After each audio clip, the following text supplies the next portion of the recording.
नमस्कार मित्रांनो, नशीबवान या मालिकेच्या 20 ऑक्टोबरच्या भागात आपल्याला पाहायला मिळणार आहे. कपडे वाळत घालत असताना गिरिजाचा पाय घसरतो आणि ती खाली पडणार. नेमकं त्याचवेळी रुद्रप्रताप येऊन तिला झेलतो. तो माणूस म्हणत असतो, तुझ्या कपाळावर लिहिलंय, तुझ्या नशिबाचं दार उघडलंय वेळेवर. इकडे नागेश्वर उर्वशीला म्हणत असतो, जर ती पोरगी नशीबवान असेल तर आपण तिचं नशीब चोरायचं.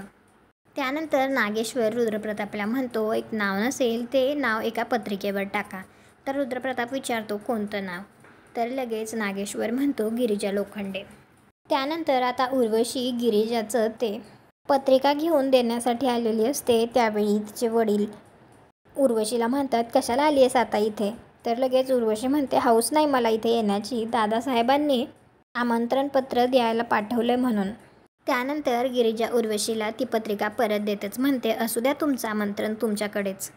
हात जोडतच म्हणते, सांगा नागेश्वर साहेबांना, जिथे माझ्या वडिलांना मान नाही तिथे मी येणार नाही.